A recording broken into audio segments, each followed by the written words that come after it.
Hello mga boss, ngayon ay tinitesting natin itong DB audio amplifier na pina-repair po sa atin. Ang problema po nito ay hindi po gumagana ang kanyang microphone input. Ito po nasolve na po natin, pero ito ipapasilip ko po sa inyo kung paano ko po ito nasolve at kung ano po ang naging problema. Siyempre po una po nating tiningnan itong kanyang microphone jack. Minsan kasi ito pinapasukan po ng insekto na nagiging dahilan po ng pagkawala ng kanyang mga contact sa loob. Pero ito okay naman po itong kanyang mic jack. Kaya ito sinilip po natin itong kanyang board dito po sa kanyang microphone section. Ito po nakita po natin na sunog po itong dalawang resistor na nagko-control po sa supply nitong kanyang 4558 na IC.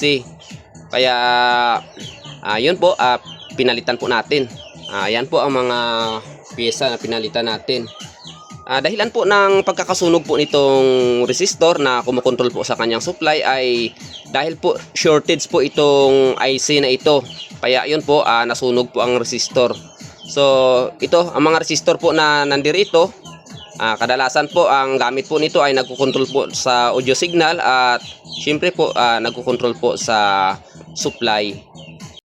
Sa pag-troubleshoot po nitong mga IC dito po sa kanyang microphone na section at saka dito po sa kanyang mga tone controls ay napakahalaga po na alamin po natin kung nakakapasok po ba ang supply dito sa mga icing ito mga boss.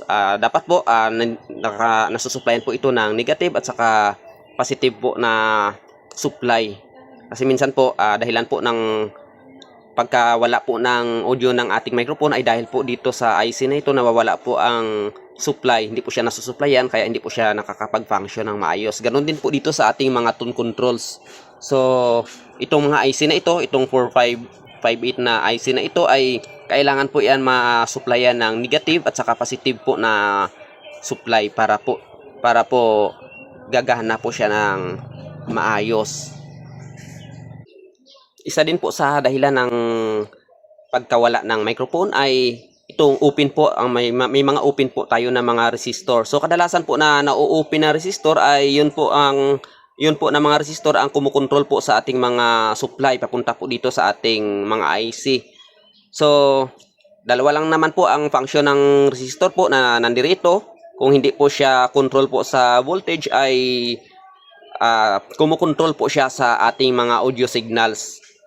So ang kadalasan po na nasisira ay yun po ang resistor na nagkukontrol po sa ating mga supply. So bihira po nasisira ang mga nagkukontrol sa ating mga audio signals. Itong IC po na ito na 4558 ay sinusuplayan po ito ng positive 12 at saka ng negative 12 po na supply. So ito okay na po itong ating amplifier.